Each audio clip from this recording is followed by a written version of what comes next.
Funding for New Mexico in Focus provided by viewers like you. This week on New Mexico in Focus, the Fed's decision to end oil and gas leases in the 10 miles surrounding Chaco Park, and the opposing Native perspectives in the aftermath. Plus, we have the big celebration on Saturday, June 24th, Pride on the Plaza, which will be the biggest Pride that Santa Fe's probably ever seen this year.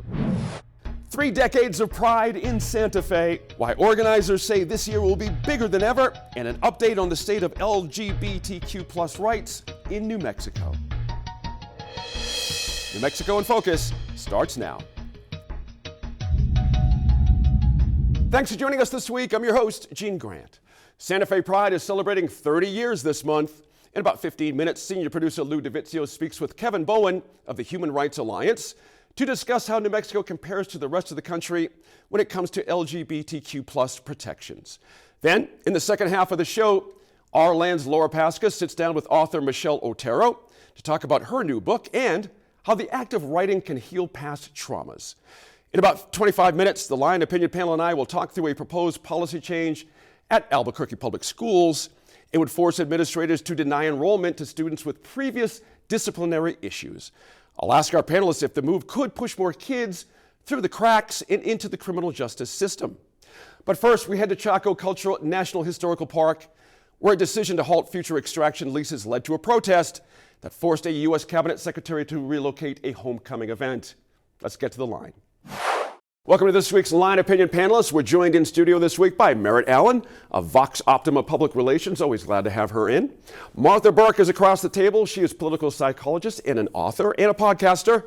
Very much a podcaster. We'll talk about that later. And Sean Griswold is back. He is editor at Source New Mexico. Thank you all for being here. Really appreciate it. Right. Interior Secretary Deb Haaland's return to New Mexico was disrupted last weekend by protesters at Chaco Park. You might have seen the news.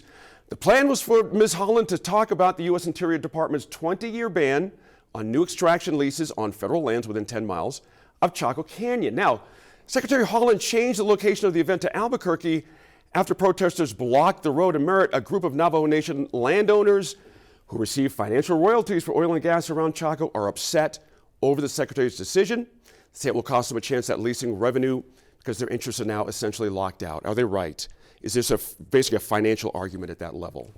Well, it's interesting because it was such a small action on the part of Department of Interior. This was interesting. I read a piece by New Mexico in Depth on this yesterday of over 1,000 leases in the area. This only affects 50 of them. Oh, wow. So it's really impacting a very small amount of potential drilling activity in the area.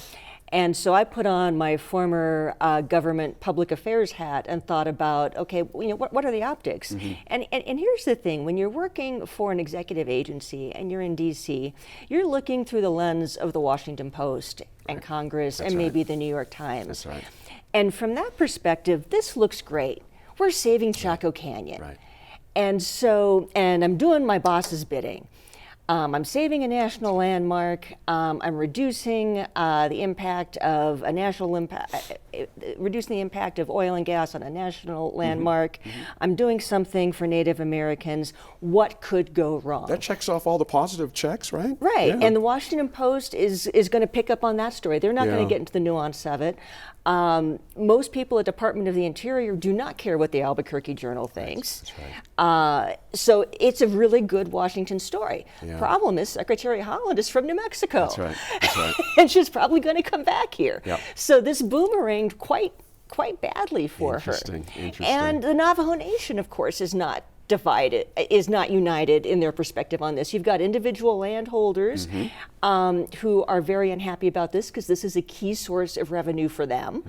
But you've got other individuals who live in the area, their neighbors, who feel like the environmental impacts are hurting them. So it's a story where it seems like truly no one is happy. That's a good point there. Sean, interestingly, the All Pueblo Council of Governors is very much in favor of the withdrawal as it stands now. I'm not asking you to speak for the other side of it, but it's pretty clear they feel these protections of a historic site are sacrosanct.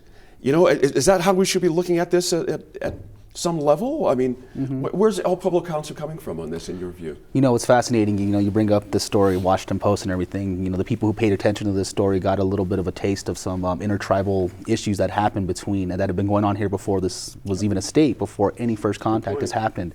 Pueblo people and Navajo people have been in this area for thousands of years, and there have been some skirmishes, there have been some issues, and there have been some fights, even in that Chaco area historically. And this is a direct line to all of that.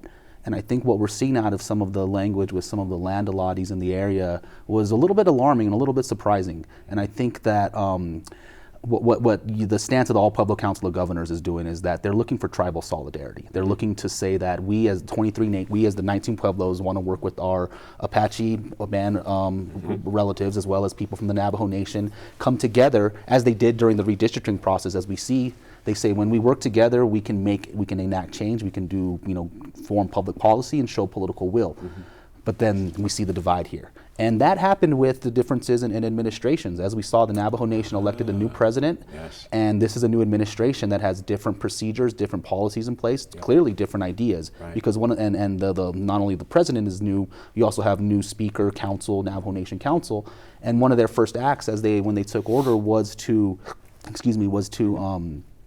rescind a legislation that they had passed in their council that was in support of a 5-mile buffer zone, which is half of what the federal government moratorium is right now.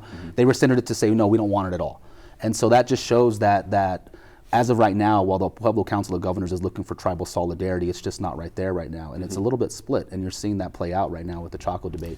Good recap there. Excellent. Martha, it's clear the protesters are looking for some kind of compromise. Sean mentioned the 5-mile buffer versus the 10-mile.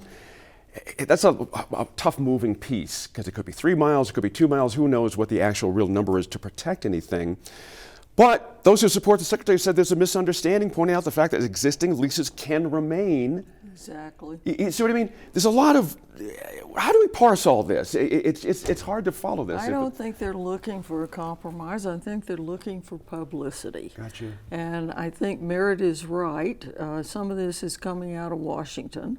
As we know, immediately when this came up, some members of Congress who have nothing to do with New Mexico jumped on Howland, saying that she was in the pocket of the environmentalist, as if the protesters are not in the pocket of the Republican Party or the oil and gas industry, or both. That's right. And so I think it's sort of a tempest in a teapot. As you say, much of the land is already, the Navajo were in on the original agreement. It wasn't as if they were left out. Right. And a lot of the land that is now going to be circumscribed is not affected. Their leases are not affected at all. That's right. And so I think it was a big show. It's easy to block that road if you've been up to Chaco, because it's damn hard to get. That's right. Darn hard to get in there. You're not going to go around them, that's for sure. Yeah. And so I think that this is more a political issue than a real issue about rights to drill and so forth. Yeah, just a quick follow-up on that. Should Secretary Haaland consider that 5-mile buffer a little more seriously the first time around? Or does the distance really not matter? It would have been just a protest I think anyway. If it was 5, they'd say we want 1. Yeah. And it has been a National Heritage Site since 1987. Right. It isn't as if this is new, and no, I don't think, you give a little more, and they're insatiable. That's right. The oil and gas people are not going to give up. They're just going to want more and more. So. Well, there you go. Exactly on that. Merritt, interestingly, Martha just kind of referred to this. Congress, Republican-led Congress, is really after Secretary Haaland in a lot of ways. Her ties to an indigenous environmental group, the committee says it has concerned about a possible conflict of interest because Secretary Haaland's daughter had previously worked with the Pueblo Action Alliance, something Sean had mentioned before in a previous appearance with us. If they could prove this, what does it mean at the end of the day? Is this something bad on Ms. Haaland? Does this mean there's corruption? Well, I don't get what this committee is going after. Well, what Secretary Haaland's family chooses to do is what they choose to do. But I do think there's been a definite blurring of lines around the Hatch Act. Okay. And we just saw that with the press secretary. That's right. People are campaigning all the time now. We see this in New Mexico. We had some problems with the Secretary of State and some of the emails she was sending during a previous election season. And I think our elected officials actually need to govern and operate our government. And not be on the campaign trail all the time. And so if there's a little criticism about stumping too much and advocating a political position too much rather than actually administering the cabinet department, that may be valid.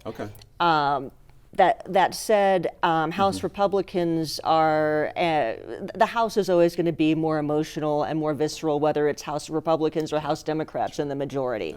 So, you know, of course, there is some emotion behind these charges. Let me ask you, Sean, about it, though. The Western Energy Alliance says Ms. Holland and her senior officials have granted special access to Pueblo Action Alliance and its allies and helped the group lobby members of Congress. That's a little icky, but how bad is that? Like, how bad is bad when it comes to lobbying? Does it sound awful to you? Is this something that needs investigation? What's your sense of that one? I wonder where were these Republicans at with the last Interior Secretary and their ties to oil and gas industry and previous Interior Secretaries as well. It's interesting that now that you have you're throwing stones at somebody who's now caring for environmental concerns when oil and gas dominates that department. And I always like to look at the layers of what's happening underneath and everything. I think what's also significant to understand is that the Bureau of Land Management is also working on creating tribal consultation efforts on new oil and gas leases as well as other public land efforts. I wonder too if oil and gas is concerned that more tribes across the country will either delay, block, or prevent more oil and gas explorations in other areas across the country. This is interesting. Our nation's watching this scenario play out with plans, perhaps. This is interesting. Totally, and so the BLM is currently, and this is again a department that is under the Interior. So this is an initiative from Secretary Holland. And what it is it's for the first time providing consultation from tribal communities who are in areas where Bureau of Land Management operates public lands, either for oil and gas or recreation or any other type of development. And essentially you're bringing tribal communities to the table for the very first time. And it's consultation. It's really it's not even much. Consultation, you don't have to follow the consultation. But to me, I wonder if there's a concern from oil and gas individuals that other tribal nations who do oppose oil and gas in a more strict and solidary type of way will stop some of these development efforts. Now, this also goes to show, as we're seeing with the Navajo Nation, not all tribal communities are opposed to oil and gas operations. Some of the largest oil and gas operators are Native American tribes in this country. And so I think that's also what we're seeing here. We're seeing the various dynamics that Native American communities are not a monolith. We are very diverse and we all have various different interests and we all have different ways of making money. Excellent points there. In 30 seconds or a little bit less, Martha, I got to ask, when Ms. Holland was appointed, Indigenous communities saw it as a major win, certainly. It was, hopes were super high, and now we have this situation. Does this protest help shape the perception of Ms. Holland here in New Mexico? Does this do anything about her standing here at all with locals? Perhaps? I don't think so. Okay. I think she's done a good job. Most people realize that. They're delighted that we have a New Mexico citizen who's also an Indigenous person. That's a first. And we need that for the state. In terms of did you say granting lobbying? Yes. I spent 30 years in Washington in the belly of the beast. You don't grant lobbying. That's right. You go and try to knock on the door, and maybe you can get in and maybe not. That's right. But she doesn't have the really ability to grant lobbying. Yeah, we'll see how that plays out. Reputation's an interesting thing, but around here, she's just doing what she can. Absolutely. Exactly. Thanks to our Line Opinion panel. Next week on New Mexico in Focus, correspondent Antonia Gonzalez sits down with a former Pueblo governor for reaction to the Chaco Park withdrawal. And as for the Line panel, we'll be back here at the desk to talk about a new proposal from Albuquerque Public Schools that could block students with past disciplinary issues from enrolling in the district's schools. I think the writing process actually really parallels the healing process, where initially we just spit out, whatever that process is, as many words as we can, especially for writing. Well, I'm most familiar with creative nonfiction and poetry, but I think if you're doing any form of writing, that is about just getting the story out. It's the 30th anniversary of Pride celebrations in New Mexico's capital city. Santa Fe is marking the occasion with a series of events that will eclipse any previous Pride festivities. This week, New Mexico in Focus senior producer Lou DeVizio speaks with Executive Director of the Santa Fe Human Rights Alliance, that will be Kevin Bowen, to ask about beefed up security for this year's event and why New Mexico continues to be a welcoming place for the LGBTQ+ community. Kevin Bowen, Executive Director of the Human Rights Alliance in Santa Fe. Thank you for joining me here on New Mexico in Focus. Thank you for the invitation. Appreciate it. Of course. Now, it's Pride Month, and your group just declared a state of emergency. It's the first ever for the Alliance in response to a flood of anti-LGBTQ legislation around the country. I know it hasn't gotten to New Mexico yet. That hasn't been the case here. But I want to start with where you think the state of LGBTQ rights are in the U.S. right now as we head into the midpoint of Pride Month. Yes. So where we are really, when you said there was a state of emergency declared, that was through the Human Rights Campaign, which is a national organization that works with advocacy and promoting equal rights and justice for the LGBTQ community. And where we are is in a pretty dangerous place, except for states like New Mexico and California and Michigan and several others. The reason why they declared a state of emergency is because this year alone, 525 bills that were anti-LGBTQ plus were introduced into state legislative bodies across the country. Not all of them are passing, but the ones that have passed are significant. And there is about 10 that are waiting to be signed right now. The problem is, for travel, for example, there are now rules in effect in Florida where you have to go into the restroom of the same sex that you were given at birth. In addition to that, there are a lot of anti-trans bills being introduced where it has to do with trans people in sports, whether it's in schools or even in sports that are at the college level. And also bills that have been introduced that are forbidding gender-affirming healthcare and equitable healthcare for trans youth, just due to the fact that there's a huge misunderstanding of exactly what's involved with transgender transitions for adults, but specifically for kids. And those bills prohibit parents from actually giving their children any gender-affirming health care, which would include even mental health. Texas is requiring that those parents wean their children off of this gender-affirming health care, which includes some medications they take, like puberty blockers.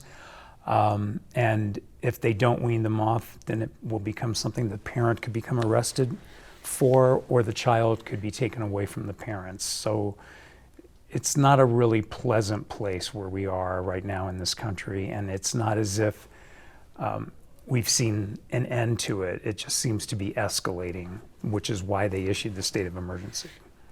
You mentioned some bills that might affect people when they travel. I know that there's a guidebook being put together to help people understand their rights in different states. Yes. How did that idea come about? The Human Rights Campaign, again, they looked into this because of all the tracking they've been doing. Even anecdotally speaking, for myself and my partner and for others that I know that are traveling, everyone seems now to be a little bit on edge if we were to go to a state for Florida, for example. There are Pride celebrations being canceled across that state. We're seeing things happening, and with all of this negativity and sound bites that are created for the general population that cause a bigger misunderstanding, it's also emboldening people to be hateful and to make things very uncomfortable for people to travel. And in some cases, we're seeing violence happening against the community, especially Black transgender women, our Black LGBTQIA folks, and people of color in general and indigenous people within our community and the white community within the LGBTQIA community. It's a cause for concern, and it's making a lot in our community just step back and say, wow, especially people who are in my age group, because many of us thought that we had gotten somewhere, and now we seem like we've been pushed back multiple steps down the ladder, so to speak. These trends of hate that we're seeing nationally, are they finding their way here in New Mexico? What have our leaders done to build protections against those trends? Well, luckily, we're in the best place in the country for pro-queer LGBTQIA legislation. There are a lot of safeguards and safety rails that have been put into place through collaboration with the governing body here in New Mexico, with state governing bodies, and that's been spearheaded through an organization that is also 30 this year, like we are, which is called Equality New Mexico, EQNM. They are set up as a lobbying association and group that go into the state government and promote rights and elicit change, positive change for our community here in the state. Are there any pieces of this wave of anti-LGBTQ legislation that you see in particular that maybe our protections aren't so strong here? Are there any vulnerabilities to that shifting trends among voters that could eventually reach here? The one concern, and this is also on the national level too, is that those of us who are of voting age, that we need to pay attention to what's going on within local elections, specifically school boards. And that's where there could be some vulnerability. A lot of times people won't pay attention to a school board election, but if we have people that are elected into school boards and decide to start to change rules in schools, then we could be seeing a wave of things happening. And honestly, there are rumblings from some different politicians throughout the state about, making changes and taking us back. I think they're just rumblings at this point, but we have to, not let our guard down here. Now this year, it's the 30th anniversary of Santa Fe's Pride event. It took a little bit of different planning this year because of these trends that we're seeing. Right. Nothing that I thought I would be doing at this point in my life, but yes, it was recommended. We're part of a national organization, and as a Pride group or an LGBTQ center, I've had several meetings with the Department of Justice and the Department of Homeland Security in order for us to work more closely together with the police departments and also with the Federal Bureau of Investigation, with the FBI, just so that we can keep our ear to the ground and be aware of anything that's happening, and also to raise awareness that they know that these things are going on. So we are all sharing information back and forth. Now, I know the celebration's also expanding quite a bit this year. Yes. What can people expect? I know leading up to the big celebration on the 24th, there's a lot going on. Well, we had a great week this week. We started Monday with the mayor giving a proclamation in Santa Fe, naming it as a safe space. We raised the flag, the Pride flag, up over City Hall, along with the New Mexico State flag and the Santa Fe City flag. But you're going to see tomorrow night, which will probably have already happened, but tomorrow night will be Queer Prom. That's Wednesday, June 14th. And then we have a big kickoff celebration happening on Saturday, June 16th. We're doing this in collaboration with the Cowgirl Barbecue in Santa Fe, because they also turned 30. And we have a street party on Guadalupe and Aztec Street in Santa Fe that's going to be a lot of fun with drag shows and bands and marching bands and lots of fun happening there. And the night before, we're doing our first ever Pride comedy night. We brought in two comedians, one Marga Gomez from San Francisco, and the second Jared Goldstein from Los Angeles, and we're going to be holding that at the Scottish Rite Temple. And then we go into Pride Week next week, and we have a movie night on Tuesday. We have drag bingo on Thursday. And then we have the big celebration on Saturday, June 24th, Pride on the Plaza, which will be the biggest pride that Santa Fe's probably ever seen this year. We've got the plaza, we're taking 2 side streets, expanding. We're gonna have close to 80 booths and local businesses. And the cool thing about all of this is that the support that we've seen this year is unmatchable to any other year. So we're thrilled about Pride this year. What was it about this year that pushed you to make these expansions now? Coming out of COVID, had that stalled some of these plans?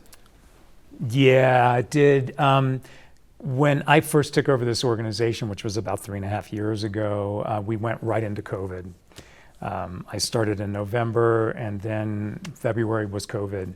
So we did a small Pride, and it was a matter of building it back up again. We actually did a virtual Pride. And then we started the next year very small, and then it's grown since then. And the key thing is, because we're turning 30, the Human Rights Alliance, and Pride is turning 30 this year, and Equality New Mexico turned 30, it's time for us to really put it out there. And the fact of the matter is that Santa Fe has always been a go-to place for the LGBTQ plus community nationally, and we have a lot of people who have settled there. And especially after the pandemic, people from the movie industry and people from other states, and we're seeing that we're trying to track, but anecdotally, a lot of members of our community are moving from other states to come to New Mexico because of all the safeguards that are here. Great. Well, Kevin Bowen, 30 years of Pride in New Mexico. Thank you so much for coming here and talking to us on New Mexico in Focus. Thank you. It was a pleasure. Appreciate it. Welcome back to our Line Opinion panelists. A new policy proposal would require Albuquerque Public Schools to deny enrollment to a student who has been expelled from any school in the previous 12 months. Now, that's with a sign-off from an APS higher up. We'll talk about that. The proposal is expected to go to the district cabinet and superintendent for approval before the next school year. And Sean, under the proposal, previous expulsions aren't the only criteria for blocking enrollment. APS would have to deny a student if they are deemed, quote, detrimental to the safety or welfare of APS students or personnel, end quote. That language seems pretty broad. That's a big old bucket. Does it mean every transgression any kid has ever, pulled ever? Or are we talking about things like guns in school? How did you interpret that when you heard it? Well, my first thought was like, wow, this is any. My first thought was thinking about any student who's had disciplinary problems. Now, APS is signaling that this is going to be for more serious issues, infractions like violence brought to school or bringing guns to school or violence against other students, which, we all want to have a safe space when you send your child to school. And so you would like to have some deterrent against that type of behavior that happens in the school environment. Not only does it affect the learning area, but it also, could potentially cause harm. And, as we saw last year, students have died in schools. But from there, my next thought was like, okay, now we're looking at a class of students who, as knuckleheads is a kind of an old term, but I thought of the knuckleheads, and I'm like, well, there's a lot of knuckleheads who grow up and become really high quality citizens. And so why cut that opportunity off for education at such a young age and not look at ways to give them opportunities to learn, to educate, to get better. And then my next thought from there was like, where are these kids going to go to school? And I was thinking, oh, well, is this going to boost charter school enrollment? And is that something APS wants? APS should have made, Martha, someone on the APS board made reference like there could be potentially a charter school for kids that have been expelled. I don't know about that discipline in that school. That would be kind of interesting. What the person said was, maybe there's a place we can send them. Right. Maybe. To me, as a former psychologist in the public schools, and the schools were my clients, this is the dumbest thing I've heard ever. Let's look at the downstream effects. So you kick the kid out of school when they're 12, 14 years old. They can't get in any other school. What happens? They fall into the drug culture. They fall into the street culture. Not going to be too long till they're in jail. You've made maybe somebody that's incarcerated off and on for the rest of their life. What's that going to cost in public money? I mean, even if you don't care about their life. So I just think it is such a misguided situation, it's not a good idea. And there's one other factor that has not been mentioned. Federal law for kids that are in special ed, and some of these are going to be special ed kids. That's why they're causing trouble and so forth. The law says they are entitled to a free and a appropriate public education. That's the law. What's APS going to do about that? That's right. Once one kid's thrown out and they have an attorney and they take it all the way they need to take it, maybe state Supreme Court, that would be a mess for them. Well, I got you on this subject. We talked at this table many years ago. You've been a part of this conversation about the school to prison pipeline. Is this one of those deals where people don't understand the ramifications here, how this might be a slippery slope? I'm at a loss, Gene, why the educators don't understand. Now, there may be people out there on the street that have never thought of it. Maybe they don't have kids. It's just not on their radar. These are school professionals. How they could not have that on their radar, I don't know. And I think it's making them look both incompetent and short-sighted. Right. It's not good for the system as a whole, what's happening here. It's going to undermine confidence of parents whose kids are not in trouble. That's right. You know, what's going to happen to my kid next? That's right. Some things don't change. When I was in high school, the kids that either dropped out or were thrown out, those are the ones in the parking lot selling drugs. Exactly. That's exactly what happened. They still came to school. Yep. They just weren't going to class. They had nowhere else to go, so they came to school. Merritt, interesting that that Martha just mentioned School Board Secretary Courtney Jackson suggesting placing these kids who are denied enrollment in a non-traditional education environment so they can receive the support they need. Does APS have a responsibility to make that happen? Who's she asking to do this? Well, I couldn't agree with my fellow panelists more. There are very different layers of misbehavior. You've got your knuckleheads, you've got your truly bad kids. Children have a right to education. Dumping kids out, to your point, to Martha's point, they're going to go somewhere. If you look at the endemic poverty and drug use in our state, this only perpetuates it. The incredible lack of planning or safety net behind this is truly breathtaking, I think.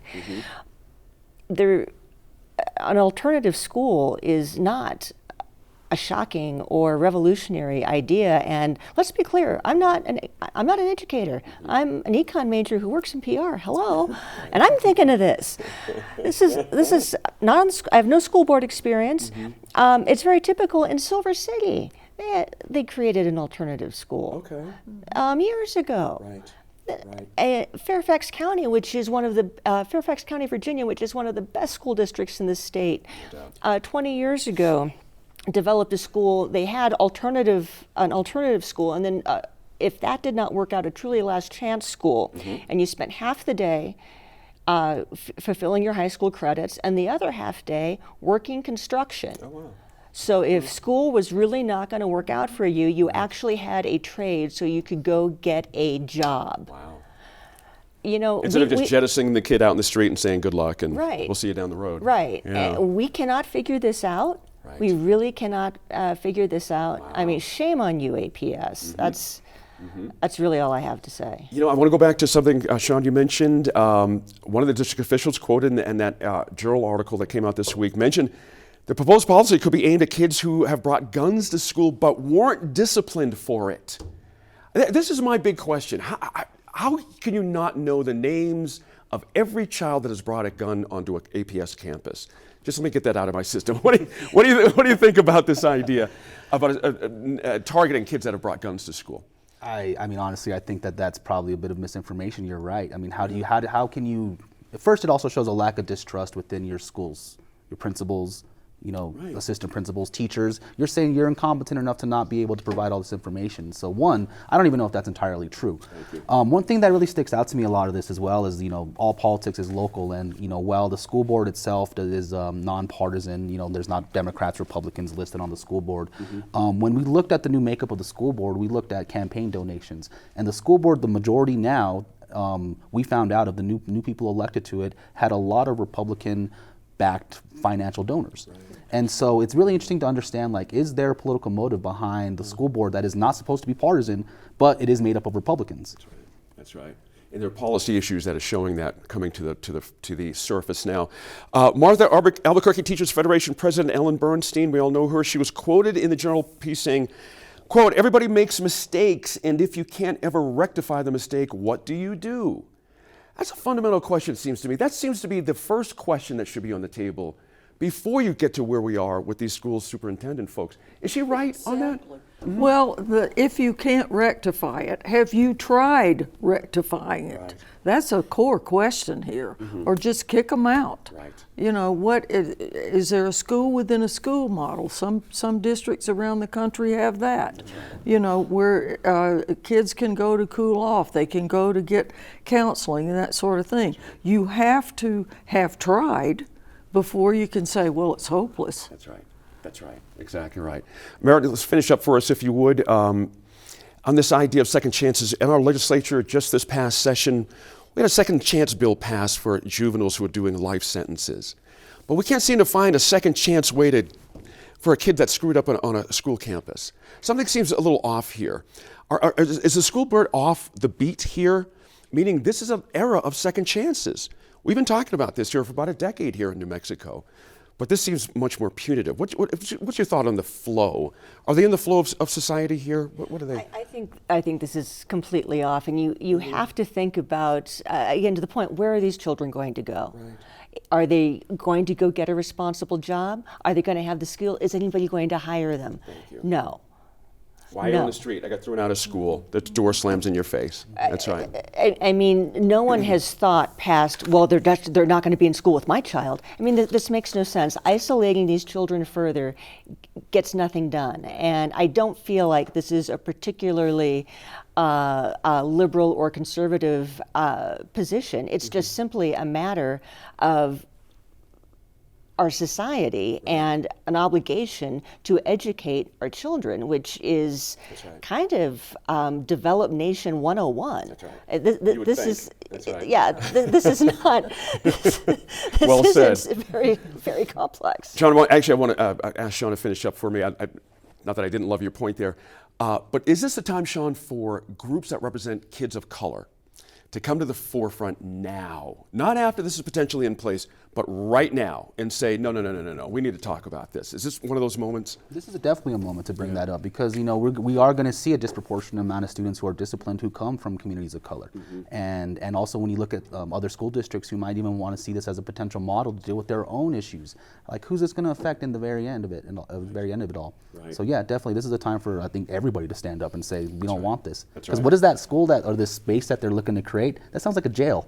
Right, exactly. Would you want to be seen walking in and out of that school? I mean, talk about some kind of mark or something. You're just a different person in society at that point. So thanks again to our Line Opinion panel. We'll be back for one final segment in less than 10 minutes. We talk through the $500 million of opioid settlement between Walgreens and the state. But first, we return this week to poet and author Michelle Otero. In part two of their conversation, our land's Laura Paskus asks Ms. Otero about her recently published memoir, Vessels, A Memory of Borders, and about the process of writing as an act of healing. Hi, Michelle Otero. Thanks for being here. Thank you, Laura. Glad to be here. So you grew up in Deming. Yes. How did that landscape and that proximity to the border, how did that shape you and your writing and your attentiveness, which comes through so much in your writing? I think that landscape, I really took it for granted when I was a kid, because it's just, that's how everything looked. So all the things with flowers can also poke you and hurt you. I just remember how hard my parents tried to grow grass, like for years, and they tried everything. They would do like sod or then manure and it really wasn't, I'm kind of glad we didn't have the internet then, because I didn't know, there was a lot I didn't know about this whole aesthetic of like, you have to have a lush lawn and these huge trees. It just wasn't what I grew up with. So I actually really appreciate being in spaces where you can see the sky, where things that are beautiful have protection around them, where you kind of know your place in the world. when you grow up in that landscape, I think, and this one too, you realize like you're a teeny tiny part of it and not the center. And I think that shows up a lot in my writing. I don't know if I had a real concept of like the border, like the international border, because there was so much,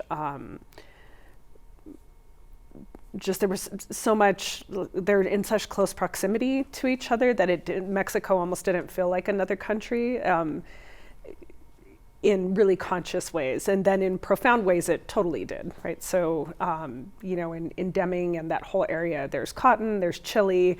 Most of the people picking that are from Mexico. And so I just remember seeing like school buses with, I don't know if it's in this book or something else I wrote, of almost like a sad baseball team, like going out to these fields and picking. And I had an idea that was really hard, backbreaking work. And then also, because I didn't grow up speaking Spanish, there was a way that border did feel like a divider. I thought, maybe I'll learn Spanish. It'll be like my period. Like when I get my period, I'll gain the ability to speak Spanish.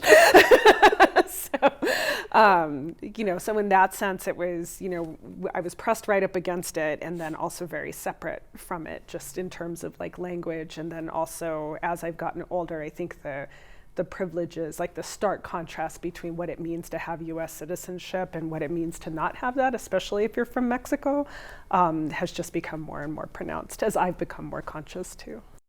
I was wondering if you could read a short passage on page 158. This is someone who's giving you some advice. Would you start with Alma said? Alma said, "Your mind is like a river, and each trauma pollutes the river. When you retell the trauma, you take the junk out so the water can flow again. You turn full-color memories to black and white, so it's like a picture you're seeing. Instead of a movie, you keep reliving." Given the work that you do and the things that you think about and write about, how do we best process trauma on our bodies? I think the writing process actually really parallels the healing process, where initially we just like spit out, whatever that process is, like as many words as we can, especially for writing. Well, I'm most familiar with creative nonfiction and poetry, but I think if you're doing any form of writing that is about just getting the story out. And I think early in a therapeutic process, it might be like everything is so jumbled that it's just words and maybe they feel disconnected. And then there's the process of going back and making meaning of those things. So in the writing process, I have, I don't know how many drafts of this book I went through. I said it took me 18 years to write, so many, many, many words that actually aren't in this book. And I think that's true of like a healing process as well, where you go back and you layer on meaning, you shape things, and then eventually you incorporate that meaning back into the larger story of your life. So I think that there are ways to do that that are with somebody like Alma, who's the therapist in this book and was so helpful to me. It's not her real name, but where she really accompanied me on a specific process about like going back into traumatic memories and holding them up and giving me the ability to be in both like hemispheres of my brain at the same time. So that instead of either just reporting the facts and being totally detached from emotion, or being so much in my emotion and having no like structure, through our work together, I was able to kind of integrate those memories in a way that is part of the larger story of my life and not the story. And I think that's also true of writing. So Bell Hooks talked about, may she rest in peace, how for many communities, sometimes the only access that they have to a therapeutic process is through writing. So I'm not a therapist, and I've also seen how healing the writing process can be for, I've worked mostly with women, but I've also seen how it's been therapeutic for like young men and for other groups that I've worked with, for just being able to get a story down and then to complete the process of having that story witnessed and held by a community whether that community is like your immediate family or your close friends or like the larger city or state where you live, that for me really completes the whole process. Along those lines, are there lessons for us when we're trying to heal the traumas on landscapes, and what part might storytelling play there? I think for both the writing process and like individual healing and also landscape, it comes down to relationship. And so, you know, when I was poet laureate, my project was all along the Bosque. And so once a month I'd invite a poet to pick a spot in the Bosque that they liked, and a poet whose work they wanted to celebrate. And it was all about kind of tricking people, either tricking people who loved the Bosque into loving poetry, or tricking people who loved poetry into like loving the Bosque. And I think, you know, when we think of land as an abstraction, where it's just like it's something just to be commodified or something out there that doesn't have much to do with me, then there's no imperative to protect it. But if I'm in relationship with land, much like I'm in relationship with my own story or in relationship with people I love, then the imperative to protect it becomes real. Or maybe it's not even so much protected, it's there are these places that need protection, but it's just about being in relationship with it. I don't have to alter it, I don't have to manipulate it.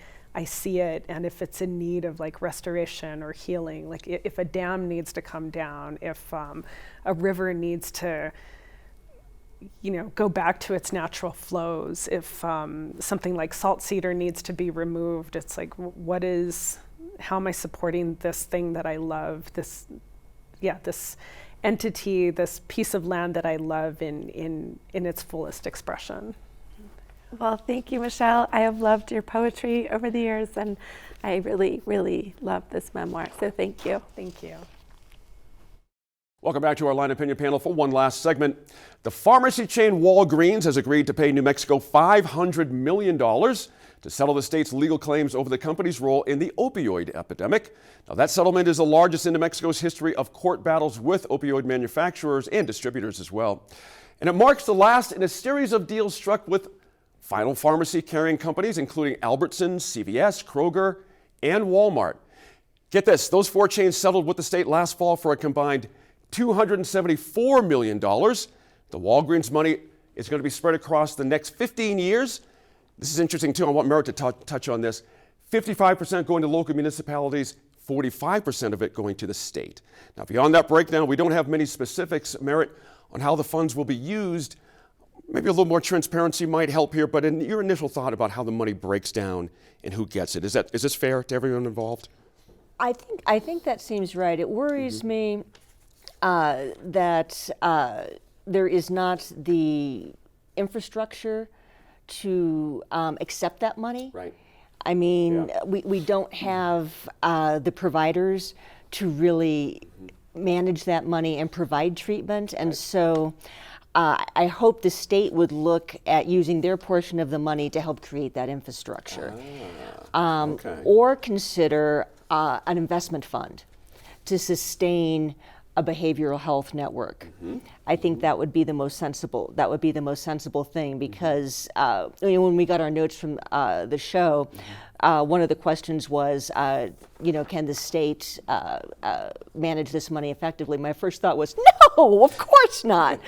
$500 million. Yeah, and it just, I don't feel like we have a good track record with it, but certainly our rural areas have been hurt so badly, and I feel like disproportionately by the opioid crisis. I like seeing it go to municipalities. The problem is they're the ones who lack the most infrastructure to really administer those funds. And so if the state could really focus on helping those municipalities get the infrastructure and the providers they need, I think that would be a really good use of this. It's an interesting point, Sean, that Merritt's making here, this idea of hot spots around the state, and there are for opioid epidemics. But her previous point about rural versus urban, Albuquerque's battle is certainly different than Clovis or wherever the case may be. Should there be more stipulations about how this money goes to certain areas around the state, as opposed to how we usually do it? Albuquerque and Santa Fe grab the biggest portion, and then we all just kind of move on and don't think about it. Is this an opportunity here to really lean into some rural areas of our state? I think yes, incredible opportunity here. This whole opioid era of addiction affected every single person. Yeah. I went to high school. I graduated high school in 2006, and at that point, the opioids were already around schools. Students were abusing them, using them, and 17 years later, the amount of people who've already died or are still in their addiction is staggering. Yes. And that's across the state. That's everybody. And that's not just even for people in my generation. That's all of us here that experience that at some point. Like we're several layers, if not one direct layer, or personally from experiencing that ourselves. Right. So yeah, it needs to be distributed in a way that will support rural health systems and just our rural people. We're talking a combined $775 million. You know what I mean? To Merritt's point, why aren't we out building stuff like right now? This would seem to be the opportunity, to really get after this. That's the question. I don't know. I don't have an answer to that. And this is something that I've been trying to think about as to what is staggering to the state that's going to prevent us from spending this immediately. Now, there are some layers of how the state can distribute it and where it's going to go. And, potential investment might actually store that money away so it can grow and build, and we won't be able to tap that for any type of immediate infrastructure. But I don't know. I really wish I could answer that. And I know that you need my answer for something like this. Fair enough. Fair enough. Interesting, Martha, this past session, opioid problem bills largely failed in the roundhouse, as we called. It's just something, it didn't quite connect there. Might this additional money, might this money change some minds up there this next coming session? So they didn't fail so much as they just died. Thank you. That's what happened. Right. They never got to the floor. Yep. And it's been such a crisis. I am amazed that they could not prioritize that long enough to look at, there were two bills, I believe, that should have been given some serious consideration. And that did not happen. One of them might have been House Bill 263, would have created overdose prevention centers where drug users could safely consume controlled substances. Sounds very European, but that's where we are right now, which would include fentanyl. And there was HB 263 that had first been introduced in 2021. Let me kick over here to Merritt. Let's stay on our legislature. What do these folks need to do? I won't say they're not taking it seriously, but something's not quite connecting on how to attack the problem. Again, is $500 million the lever to make this happen? It could be. I was really puzzled by the legislature this session. I mean, you looked at the glaring need for child welfare legislation, and nothing happened. Right. So I don't know that the legislature is going to be the answer. It has to. I think it may have to become an executive priority, and I don't like that either. I don't like giving too much power to a single branch of government, and that's what worries me so much about getting to huge windfalls like this, because our government is not functioning well, and it's not serving us well. So, in an ideal world, yes, the legislature would take this action, and I would encourage them to do so and consider the infrastructure and the network we need to actually get people the care they need, which we do not have right now. That's right. But I'm very worried that this is going to be a windfall that goes nowhere. Right. I'm hearing you. I'm absolutely hearing you. Sean, interestingly, addiction and substance use disorder is not our only problems here. I'm wondering, I know we're going to have stipulations on how the money can be used, but there's an argument to be made there are other impacts of drug use like fentanyl and such that could use some infusion of capital as well. Do you anticipate perhaps a battle over how we can use this money? Because just using it for opioid abatement, again, that's a very wide tunnel to drive through. A lot of things could fit in there, so to speak. Any anticipation there? I mean, we have to look at the providers of fentanyl, and I don't think that the AG is going to be able to sue any cartels and win a settlement. Right. So yeah, there could potentially be an issue where, hey, look, this is our current addiction crisis right now, and fentanyl is at the peak right now. We don't even know what's going to come after that. Right. So there could be another drug and another addiction issue that comes through. Because it's unfortunate that the United States has lost the war on drugs, and Americans love their drugs, and the addiction issues here across the country and what we see in the state are not going anywhere. They're only accelerating into higher and higher doses. This makes my question to Martha more interesting still. These funds will be allocated over 15 years. Is there a reasonable time we could expect results from something like this? Are we at that place in society? In 10 years we want this better. In 5 years we want this better. Are we there yet? If you've got any plan, you got to say, what's the first thing we do? And Gene, I am astounded that this has been in litigation for years. Why isn't there already a plan? They had to know That this was coming down. that this That's was right. coming. They didn't know how much, but the steps could have been outlined. And now we're caught flat-footed, frankly. Merritt is right. There's no plan. There should have been a plan. Yeah. And Do you trust a plan that's going to be hurriedly put together? Not much, Yeah. no. And one thing that, yeah, they got Walgreens and some of the other legitimate providers, not a word about the illegal manufacturers of fentanyl. Right. Nothing. What is being done about that? Are they trying to see who they are, where they are, and what is their supply chain?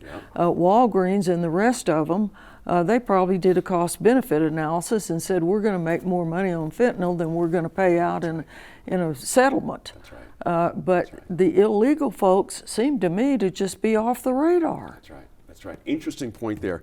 Wish we had more time for this one. It's a big one for New Mexico. But thanks again to our line panel as always this week.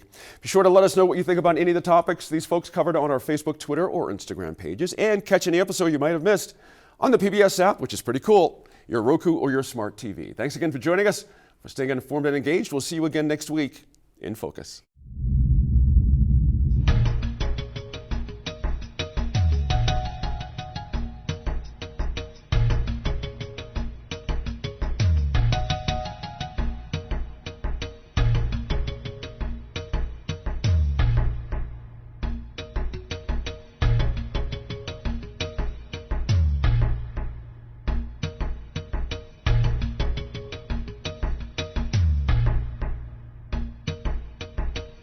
Funding for New Mexico in Focus provided by the viewers like you.